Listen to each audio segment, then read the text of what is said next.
Cái này hay nè mình ơi. Oh my god. Được ha, đẹp ghê chứ. Đây là ý mới phát hiện ra. Ở đây có luôn nè. Xin chào các bạn, chào mừng các bạn đã trở lại với Ngọc Thanh Tâm Official.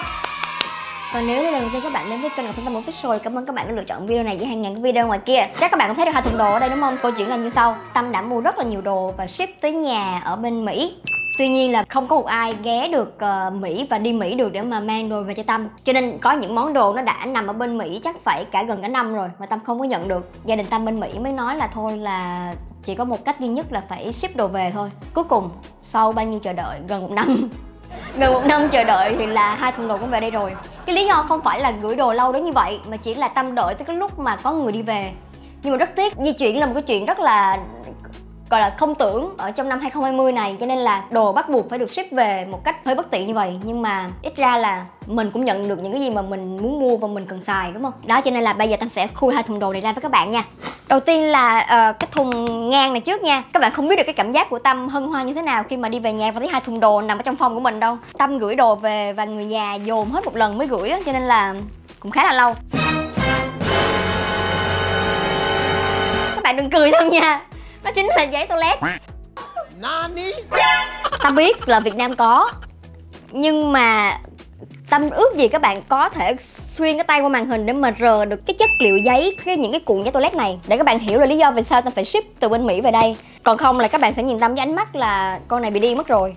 Xài cái này nó êm lắm. Đó, cho nên là đó vì sao Tâm ship về rất nhiều cuộn giấy vệ sinh này. 6 cuộn nhưng mà là bằng 24 cuộn bình thường. 2 lần 6 cuộn, 3 lần 6 cuộn là nhiêu ta?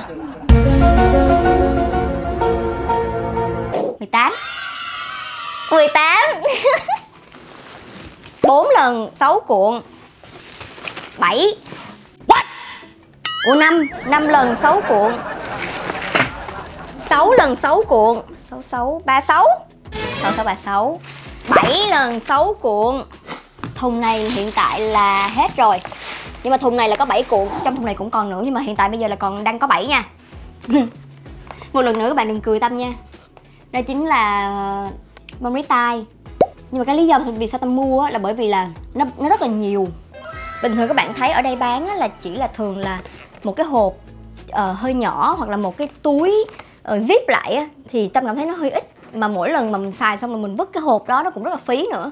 Cho nên là với cái hộp như vậy Tâm có thể mua được tới 750 cái tăm bông này lận. Các bạn thấy nó dày không? Dày cui rồi. Và thêm nữa là cái cây của cái tăm bông này nè là làm bằng giấy, cho nên là nó sẽ dễ tiêu hủy ở trong môi trường hơn là bằng nhựa. Cho nên là đó là lý do vì sao Tâm mua cái này. Với lại thêm nữa là rất là tiện các bạn. Các bạn chỉ cần gỡ cái phần này ra nè, là xong các bạn để lên bàn, rồi xong các bạn cứ bóc ra xài thôi. Thì 750 cái này như vậy thì xài được khoảng chắc gần năm. Cho nên là rất là nhiều. Tiếp tục là những thùng bột protein. Đây là một hộp nè, một hộp, 2 hộp, 3 hộp.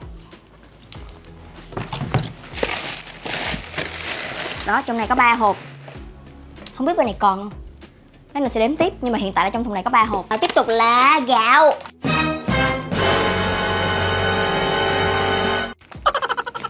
Gạo đúng, không phải là bởi vì những cái gạo mình ăn hàng ngày nó là gạo sai nha, chỉ là cái này nó đặt tên là gạo đúng thôi.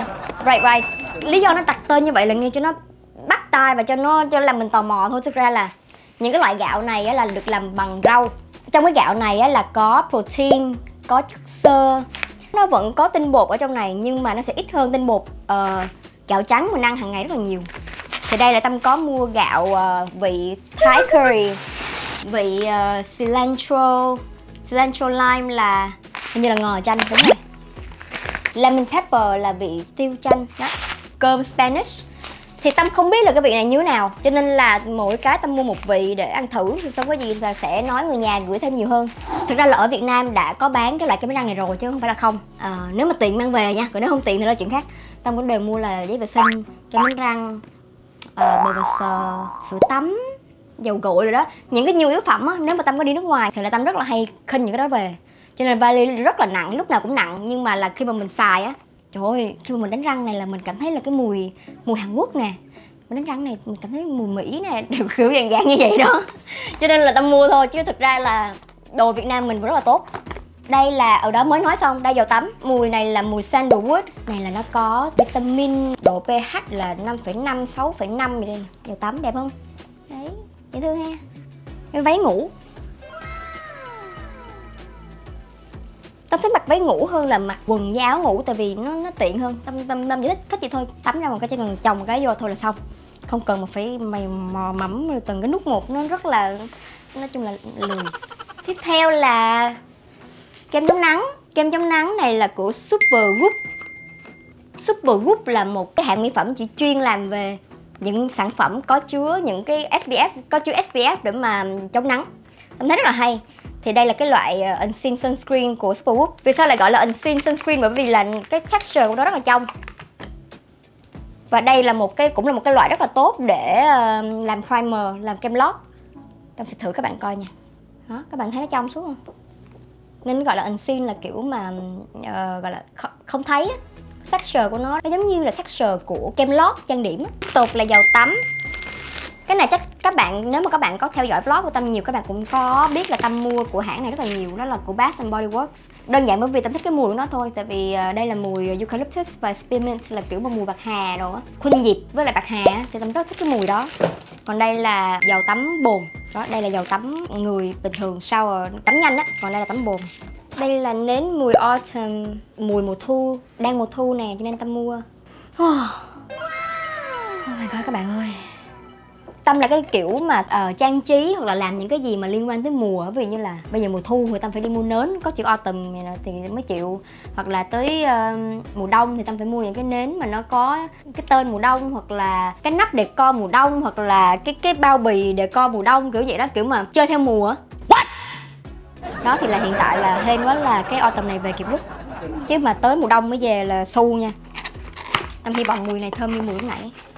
À, đây là White Eucalyptus và Sage, là cũng kiểu mùi mà mùi thảo mộc chút xíu. Mùi này nhẹ hơn. Không biết sao Tâm ngửi vô, Tâm cảm thấy là nó có một cái gì đó nó đang trong ở một cái không khí lạnh á. Ấm ấm mà nó kiểu mà ấm theo kiểu mà hạnh phúc, mà kiểu mà ở ngoài trời lạnh xong rồi mọi người quay quần bên nhau rồi á. Không hiểu sao Tâm ngửi cái mùi này, Tâm nghĩ tới cái cảnh đó. Thực ra là một cái nến này không có rẻ, bởi vì cũng do cái name với lại cái bao bì này nọ vân vân của nó. Thì ở đây Tâm thấy nó ghi đây là 24,50 đô, là mắc á, nhưng mà thôi mình cũng trả vì cái brand của nó nữa. Tiếp theo là đẹp quá mọi người. À, mà có một cái tip Tâm học được, đó là khi mà các bạn muốn ngửi được cái mùi thật của cái nến khi bạn đốt á, là các bạn ngửi cái nắp. Bởi vì khi mà các bạn ngửi trực tiếp vô đây á, là các bạn sẽ ngửi cái mùi gọi là mùi đậm đặc của nó. Thì khi mà các bạn đốt lên chưa hẳn là các bạn sẽ có được cái mùi đó ở trong không gian. Mà các bạn ngửi cái nắp á, các bạn sẽ có được một cái tưởng tượng tốt hơn là cái mùi này nó như thế nào. Yeah, thơm. Mà nói gì chứ nãy giờ Tâm ngửi cái hộp không, ngửi lại vẫn thơm nha. Tiếp theo, đây thấy cái bọc này ngứa mắt không nè. Cái này là của Skims. Cái này ghi là I am not plastic. Tức là ý nói là cái bọc này nè là không phải là bằng nhựa. Cái này là được làm bằng thực vật, sẽ rất là dễ tiêu hủy trong môi trường. Skims là một cái brand của Kim Kardashian. Thì là cái Skims này á là đồ mặc ở nhà hoặc là đồ lót, shapewear, tức là cái bạn mặc vô để mặc bên dưới những cái váy dạ hội, hoặc là mặc những cái đồ mà ôm bó sát người á. Thì là các bạn mặc những cái đó vô nó sẽ giúp tôn dáng các bạn hơn. Thì là Skims chuyên trị cái đó. Cái này là cái bộ sưu tập mới của Skims, bộ sưu tập đồ mặc ở nhà. Các bạn thấy Skims thông minh không? Bởi vì là ở Mỹ hiện tại là đang gọi là lockdown, không có được ra ngoài đường nhiều á. Cho nên là Skims bán đồ ở trong nhà để cho người ta phải mua đồ này và người ta ở trong nhà, người ta mặc một cách thoải mái á. Trong tương lai có sản xuất thêm những cái đồ mặc ở ngoài không thì Tâm không biết, nhưng mà hiện tại là chuyên trị về những cái món đồ trong nhà hoặc là mặc ở bên trong người á, chứ không phải là đồ mặc bên ngoài. Đó, áo này nè, siêu mềm, mặc dù là siêu đắt. Cái này có giá là 108 đô. Mắc vậy mang. Tao nghĩ cái này Kim làm ra chắc chừng không biết tới 20 đô chưa. Nhưng mà bởi vì là Kim bán cho nên Kim được quyền bán với giá 108 đô. Thì Tâm mua đủ bộ. Cái này là cái quần legging. Lý do Tâm mua là bởi vì là Tâm Ủa sao tiện giờ ngồi nghĩ lại cái lý do của mình nó tào lao ghê. Đó là Tâm mua để mặc đi máy bay. Nhưng bây giờ nghĩ lại là gì, bây giờ có được bay nhiều đâu mua. Ha. Cái này người ta bán để mặc ở nhà mà. Màu dễ thương sợ luôn. Nè, coi nè, chất liệu siêu mềm. Cái này có giá là 58 đô, cũng vẫn rất là mắc. À đây là cái áo, đó, đủ bộ. Và cái này có giá là 32 đô. Thì đại khái là Tâm mua một set như vậy là không có rẻ. Tiếp theo, đây là một cái hộp để mà khi các bạn make up, các bạn sử dụng mấy cái cây cọ để mà make up mắt á. Thì cái này là một cái công cụ rất là tiện. Đó là các bạn chỉ cần đang make up một màu nào đó đi, các bạn chỉ cần quậy vào đây nè, thì nó sẽ lấy cái màu nó đi và các bạn có thể sử dụng được màu khác để nó không có bị trộn màu lại với nhau á, thì màu nó lên nó sẽ đúng hơn. Mua trên Amazon sẽ rẻ hơn mua trong Sephora nha, cho nên là Tâm mua trên Amazon. À và đây là một cái miếng để rửa cọ make up. Thì là cái này là các bạn nó có những cái đồ hút này nè, các bạn chỉ cần mà dán vào trong cái bồn rửa mặt á, rửa các bạn chỉ cần làm như thế này, rất là tiện. Ồ, tiếp theo là bông tai chữ N để mà Tâm mang thành như là kiểu NTT Ngọc Thanh Tâm á. Tiếp tục là vitamin. Thì Tâm đã mua, đây là vitamin B, đây là probiotics, đây là vitamin tổng hợp. Có vitamin tổng hợp vừa giúp bổ mắt. Tiếp theo là cái này cũng là probiotics luôn. Men vi sinh, là men vi sinh. Đây là melatonin. Khi mà tối các bạn buồn ngủ là bởi vì trong cơ thể bạn sản sinh ra melatonin. Theo Tâm hiểu nha, tối mà không ngủ được thì có thể là do cơ thể bị sản xuất không đủ cái melatonin. Nó là thuốc ngủ thì hơi ghê, mà thật ra nó không hẳn. Nó là một cái dạng hỗ trợ giúp cho bạn buồn ngủ để bạn có thể ngủ ngon á. Hộp này tới 120 viên rồi. Nhưng mà Tâm thì là Tâm chỉ mua để dành cho những khi mà tối ngủ nhiều quá, xong rồi tối hôm sau ngủ không được á, thì là có thể là uống một viên, hoặc là những khi mà khó ngủ á, thì là sẽ uống một viên để đi ngủ nhanh hơn. Đây là vitamin C. Thực ra cái hộp này mua hơi mắc nha, các bạn có thể có những lựa chọn khác rẻ hơn. Đây là thẻ thành viên của La Senza, là bán đồ lót. Thì không biết các bạn nãy giờ các bạn có để ý ở trong góc của cái thùng này không?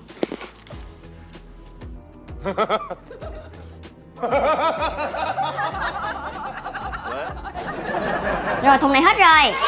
Tiếp theo là một cái shapewear. Chắc các bạn cũng thấy nó bị mở ra rồi, tại vì là lúc đó Tâm cần nên Tâm mở ra, Tâm lục trong thùng ra, Tâm lấy ra Tâm xài trước. Thì đây là cái shapewear, tức là mặc trong những cái váy mà váy ôm để cho nó tạo cái đường cong cơ thể mình nó sẽ đẹp hơn á. Thực ra là ở Việt Nam có bán chứ không phải là không, mà tại vì là cái này là của Skims, là của Kim Kardashian, cho nên là Tâm cũng muốn mua thử. Các bạn biết là Kim là nổi tiếng vì cái gì rồi đúng không? Vì cái body, vì cái tướng rất là hot này nọ, cho nên khi mà cô ấy bán những cái đồ mà tạo dáng cơ thể như vậy á, Tâm là một trong những người khách hàng, Tâm rất là tin. Mình nghĩ là mình mua đồ này về mình mặc sẽ được như cổ vậy đó. Mặc dù là Tâm biết không phải, nhưng mà bởi vì cổ đã build cái hình ảnh quá tốt, cho nên khi mà cổ chuyển qua bán những cái đồ mà làm cho cơ thể đẹp hơn á, nhưng mà tại vì ai cũng nhìn cổ như là một cái minh chứng sống của một cái kiểu mà người mà gọi là hình quả lê hoặc là hình đồng hồ cát rồi vậy đó. Mặc dù là trước đây là rất là nhiều nơi bán rồi, chứ cổ không phải là người đầu tiên nha. Mà không biết vì sao mà lúc mà cổ ra, Tâm cảm thấy như cổ là người phát minh ra cái này vậy đó. Cho nên là thực ra Việt Nam vẫn có bán chứ không phải là không. Tâm cũng đã từng mặc của những hãng khác rồi và nó không tốt bằng cái này thiệt. Cái này là review chân thật. Bởi vì các bạn tưởng tượng nha, các bạn nghĩ là các bạn mặc vô người là cái quần nó phải to sẵn đúng không? Không có. Cái quần nó có chút xíu nha. Để khi mà các bạn mặc vào á thì nó sẽ gọi là tạo dáng cơ thể một cách gọi là maximum luôn á. Oh my god! Wow! Cho nên là những cái quần nào mà các bạn thấy mà nó hơi to một chút á, mà kiểu mà các bạn nhìn vô các bạn nghĩ là mình mặc vừa, thì là thường nó không có cái độ ôm nhiều để tôn dáng bạn. Bạn nên mua những cái quần nào mà nó hơi có cái độ nhỏ chút xíu, tôn dáng cơ thể của bạn tốt hơn. Đó. Tâm nói cái này không có nghĩa là bởi vì là Tâm không yêu cơ thể Tâm nha, chỉ là nó làm cho Tâm đẹp hơn và Tâm tự tin hơn, Tâm vui hơn, thế thôi. Tâm mới vừa cầm lại quần đùi. Còn đây là cái loại quần ngắn hơn. Đây Tâm lấy cho các bạn xem, thì các bạn sẽ hiểu ý Tâm là khi mà nó nhỏ như thế nào. Này các bạn thấy cái size không? Đó, nó rất là các bạn nhìn vô các bạn sẽ nghĩ là không thể nào mình vừa. Nhưng mà khi các bạn mặc vô các bạn mới thấy là nó ôm sát rồi nó nâng. Ồ, tôi nói số 1. Tiếp theo đây rồi mình ơi. Các bạn có nhớ không? Có mấy lần Tâm nói là Tâm đang đợi 2 cái ví về không? Thì nó đây các bạn ơi. Tâm mở cho các bạn xem nha. Đây là Ngọc Thanh Tâm. Thì ra Tâm đặt cái này là vào dịp 14 tháng 2 của năm nay nè. Sắp qua luôn năm sau rồi luôn á, Tâm mới nhận được. Nhưng mà không sao, mình chơi bù lại cũng được. Cái ví này các bạn sẽ là thứ tự số bao nhiêu trong cái tổng số ví mà brand làm ra. Thì ở đây các bạn có thể thấy rõ, nó ghi là 1/1. Mà dù Tâm biết là cái này làm cho mình gọi là tâm lý của mình thôi, nhưng mà tự nhiên mình cũng cảm thấy trời ơi, nó quý á. Đúng là công nhận ha, brand này làm tâm lý khách hàng tốt thiệt. Thấy không? Gọi là một cái duy nhất trên thế giới nha. Tiếp theo Hằng Hải Vương. Đẹp quá. Cái này cũng là duy nhất một cái. Công nhận nó làm mình cảm thấy special á hả? Ý mới phát hiện ra. Nó đây có luôn nè. Ý đâu, mình coi lại cái chương của mình coi. Có luôn nè. Có luôn nè, mình ơi. Wow. Nó giống như quyển sách vậy đó. Thì các bạn khi mà các bạn trưng bày, các bạn chỉ cần kiểu để vô vậy nè. Thì nó stack lại giống như kệ sách á. Tiếp tục là lotion. Thì cái này là một bộ với nhau nè, này là một bộ. Thì cái này là dầu tắm, rồi cái này là lotion thôi. Cái này không mùi, ta mua không mùi. Nhìn thấy đã quá. Nice. Tiếp theo là một chùm Ordinary. Đây là những chai Ordinary đầu tiên Tâm mua trong cuộc đời luôn, là đây. Bởi vì lúc đó là không có ai mang về hết. Tâm đã chuyển hướng khác, là Tâm mua từ những bạn xách tay về ở đây. Thực sự là các bạn xách tay về đồ cũng rất là tốt. Đây là cũng kem đánh răng nhưng mà kem đánh răng size mini để đi du lịch. Tiếp theo là vitamin tiếp nè. Đây là canxi, magnesium và zinc tổng hợp lại trong một viên. Theo Tâm tìm hiểu thì ba cái loại này nên uống chung với nhau. Và những cái loại này khi mà các bạn uống canxi sẽ luôn có thêm D3 đi kèm. Bởi vì là D3, vitamin D3 sẽ giúp cho canxi hấp thu vào cơ thể bạn tốt hơn. Đây là những cái miếng dán dành cho những cái vết thâm do mụn, do ánh nắng mặt trời vân vân. Thì là cái này Tâm cũng mua xài thử. Tiếp theo là một cái chai bôi mụn bọc, mụn to mà lâu lâu nó nhảy lên á, thì là các bạn có thể lấy cái này chấm vào và bôi ra. Tâm mở ra cho các bạn coi. Cái chai nó như vậy nè. Thì đáng ra là nó phải tách làm 2 tầng. Nãy giờ Tâm đang cầm lên thì nó đang bị hòa lẫn với nhau. Thì là khi mà 2 lớp như vậy các bạn chỉ cần lấy một cái tăm bông á, các bạn cắm nó xuống tới cái chỗ một cái phần mà đáy dưới cùng á, sau các bạn bôi lên. Đây chính là Purpuri. Hãng làm những cái chai như vậy để các bạn trước khi bạn đi toilet á, mà đi số 2 á, các bạn xịt trước vô bồn cầu á. Xong rồi là nó sẽ tạo một cái lớp thơm ở phía trên mặt nước á, sau các bạn đi thì nó sẽ giảm bớt mùi. Và khi mà các bạn xong xuôi hết mọi việc á, thì là cái không khí xung quanh nó cũng sẽ đỡ mùi hơn là khi các bạn đi không. Thì là những cái chai này Tâm mua chai lớn này để dành cho gọi là xài chung, và chai nhỏ này là khi Tâm đi du lịch, khi mà gọi là ở chung phòng với ai á, thì mình mang theo cái này để hỗ trợ người ta một tí, cho người ta có những cái giây phút cũng thư giãn một tí, chứ đừng để người ta phải chịu đựng cái mùi của mình. 2 cái bao tay Supreme, cái này là anh Tâm gửi cho Tâm chắc luôn. Anh Tâm là gọi là một cái fan cứng của Supreme. Cái này hay nè mình ơi. Nôn quá, mở không ra không kịp luôn. Đây chính là cây son Pat McGrath và Supreme. Tâm sẽ mở cho các bạn coi. Cái này là cái Tâm thích thiệt. Tại vì là nếu các bạn có mê mỹ phẩm giống Tâm á, các bạn sẽ biết là đó là một cái mỹ phẩm đồ rất là tốt. Và cũng gọi là thuộc dạng mà chung tới high end á. Thì son rất là đẹp, nhưng mà nó đang gọi là kết hợp với Supreme. Và cây son này là một thuộc dạng là hàng hiếm á. Và anh Tâm đã mua được để tặng Tâm sinh nhật. Đây, xinh không? Ok, tiếp tục là những cuộn giấy toilet rất là mịn và êm và to. Không có làm thành từng cuộn to rồi, cho nên là đã banh ra và để xếp vòng vòng cho nó tiện. Tiếp tục đếm tiếp nha. Lúc này là đã 42 cuộn đúng không? Bây giờ mình đếm tiếp. 43, 44, 45, giấy toilet tất cao như núi, 46, 47, 48, 49, 50. Cái này hơi rách nha. Tôi bắt đầu 51, 52, 53. Hết rồi, 53 cuộn. Mỗi cuộn cỡ 2 tuần thì tao sẽ sử dụng được cái này nửa năm. Cũng được chứ bộ các bạn đúng không? Xong rồi nửa năm sau mình lại nhờ gửi về tiếp. Tiếp tục là protein. Tổng cộng ở đây có 4 hộp. Giấy toilet màu đen. Nani? Tâm rất quý nè. Nó ít mà nó hiếm. Ở nhà mình hiếm nè, chứ không phải là mua ở ngoài hiếm nha. Nhưng mà đó, thế là Tâm chỉ mua có 6 cuộn thôi, nên Tâm sẽ bây giờ là sưu tập và không đụng tới nó, không xài. Tiếp theo lại là tăm bông tiếp. What? Thì là coi như là chắc là Tâm sẽ xài được 2 cái này chắc trong vòng chắc phải cả 2 năm. Pop socket là cái đây nè, các bạn có hỏi Tâm là Tâm mua cái case này của Tâm ở đâu. Thực ra đây không phải cái case, đây chỉ là một cái miếng dán thôi. Còn đây là Tâm nè, các bạn thấy không? Đây là mặt điện thoại của Tâm nè. Rất là tiện khi các bạn Tâm có thể đựng được thẻ và tiền ở đây. Và đây là cái để mà cầm được như vậy nè. Đó, tiện lắm. Khi mà Tâm lái xe, Tâm cũng có một cái đồ để mà treo cái này lên nè. Thì chỉ cần để như vậy thôi rồi móc nó vô là có thể lái xe được rồi, để mà lấy Google Maps. Thì đây là cái hiệu đó, Pop Socket. Các bạn có thể lên Pop Socket, theo Tâm nhớ là popsocket.com. Các bạn có thể mua trên đó nha. Bởi vì Tâm lấy cái logo mới của Tâm để Tâm đi in cái cục tròn á. Nên coi thử coi là ra nó có đẹp đẽ gì không. Đây. So cute. Màu hồng.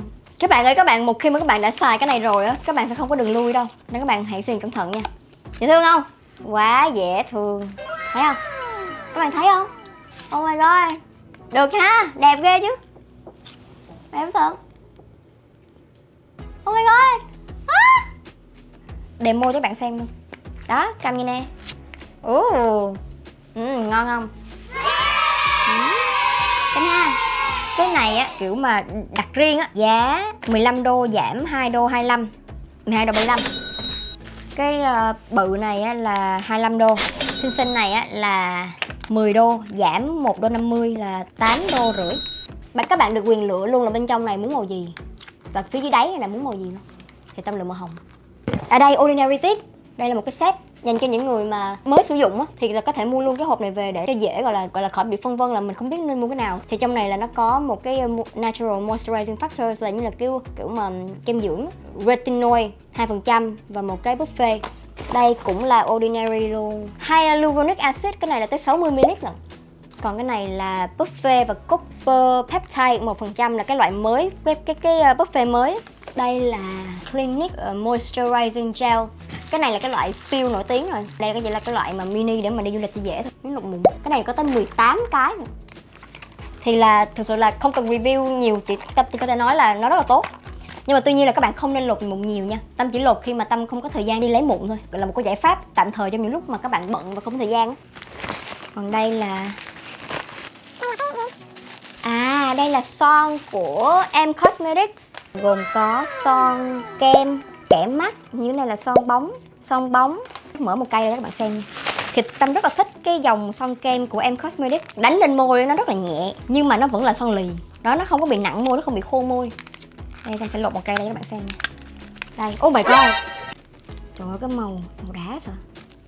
Siêu hồng. Nó gọi là lip cloud cũng đúng các bạn, tại vì các bạn cảm thấy là nó nhẹ như mây vậy đó. Tiếp theo là mặt nạ của Lancome. Tiếp theo là chai tẩy trang của Clinique. Tâm thích cái loại tẩy trang này vô cùng. Và đây là cái loại mà gọi là size jumbo. Tâm biết ở Việt Nam không có nên Tâm mới mua. Cái này là tới 200ml, khá bự. Cái này là dùng để tẩy trang mắt và môi, rất tốt. Đây là quà của Sephora. Đây là cái khẩu trang. Xinh. Khẩu trang vải này bạn có thể giặt và sử dụng lại, tái sử dụng để gọi là hạn chế rác thải ra môi trường. Đây tiếp tục là Unseen Sunscreen tiếp. Cái này là phiên bản giới hạn, tại vì là đây là phiên bản to.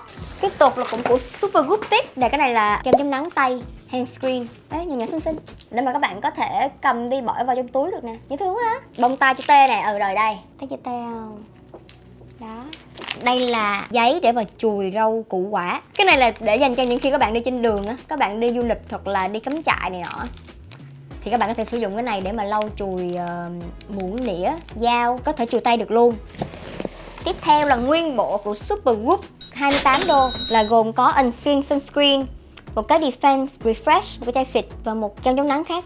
Tiếp tục là của Olaplex là có đánh dấu số. Thì số 1, số 2 là được sử dụng trong hair salon, là sử dụng chuyên nghiệp. Bắt đầu từ số 3 trở đi là các bạn có thể mua về nhà để mà sử dụng tại gia. Thì hiện tại là Olaplex có ra cái số 0, tức là sử dụng kết hợp với số 3. Các bạn có thể sử dụng số 0 này và số 3. Bạn bôi cái số 0 trước, sau đó để lên trên tóc 10 phút. Sau đó bắt đầu bạn bỏ tiếp số 3 lên và đợi tiếp 10 phút. Sau đó các bạn gội đầu bằng số 4, dầu xả bằng số 5 và sau đó là dưỡng tóc bằng số 6. Và hiện tại nó đã có cái loại dầu số 7 rồi. Thì là full bộ luôn, từ 0 tới 7. Đây là một bộ nè. Không phải một bộ nhưng mà cùng một hãng. Nhưng mà đây là thường nếu mà khi người ta mua, người ta hay mua kèm hai cái này với nhau. Thì cái hộp này là chính là tẩy trang cleansing balm, tức là để mà tẩy make up á, cái gọi là double cleansing á, thì là các bạn sử dụng cái hũ trước, sau đó các bạn mới sử dụng cái chai. Thì là cái này là cleansing balm, tức là các bạn lấy một ít ra, các bạn bôi lên trên da bạn để mà lấy đi tẩy make up trước, sau đó mới là sử dụng cái sữa rửa mặt này. Cái này là bộ cặp này là của Dana Matthew, của hãng Dana Matthew. Đây, mặt nạ môi Honeydew.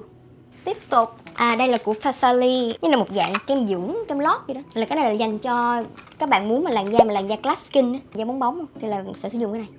Còn đây là hộp màu mắt của Katja, nó gọi là Beauty Bento. Thì Tâm mua cái này là để dành cho khi đi du lịch đó, thì Tâm bỏ vào trong hộp đi cho nó tiện, nhỏ chút xíu rồi. Đó, đây là tông màu nâu. Rồi khi mà Tâm đi đâu, Tâm chỉ cần mang cái hộp này thôi là Tâm đã có thể có được một cái make up look đơn giản rồi. Tiếp theo là hộp phấn má hồng của Patrick Tạ. Một chai này là chắc được tặng nè, dầu tẩy trang của Kiehl. Tiếp theo là một cái chai dầu xả số 5 Olaplex để dành để du lịch. Đây tiếp, đây là vitamin nữa nè, vitamin này là omega. Tiếp theo là một cái này nữa của Peace Out dành cho nếp nhăn. Thì là có thể sẽ sử dụng được cho những cái vùng mà khóe cười này, hoặc là những cái chỗ này. Tâm cũng sẽ review cái sau các bạn nha. Cái này là cái hộp rửa cỏ make up nhưng mà dành đi du lịch, nhỏ xíu. Đây là cái cây bút vẽ lông mày của Fenty Beauty. Fenty Beauty là của Rihanna.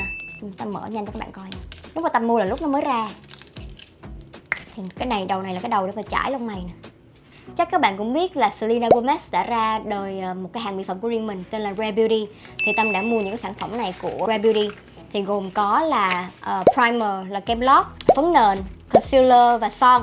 Tâm mua 2 màu phấn nền và 2 màu che khuyết điểm. Tại vì là Tâm không có biết được là cái nào là sẽ đúng màu da của Tâm, nên thôi Tâm mua luôn 2 màu này. Để có gì thì nếu cái màu còn lại mà không hợp thì Tâm có thể tặng bạn bè hoặc là Tâm có thể thanh lý sau. Nhưng mà để mà cho chắc thì Tâm mua luôn cả hai. Tâm sẽ thử coi thử cái màu nào hợp. Còn đây là kem lót và đây là eyeliner màu đen. Và đây là son tiếp. Đây là một cái son. Trời, màu đẹp quá sợ. Đây. Chất cũng được lắm nha các bạn. Chất rất là đẹp. Thì là Tâm sẽ thử và review với các bạn nha. Ok, thì vừa rồi là 2 thùng đồ siêu to khổng lồ của Tâm gửi từ Mỹ về.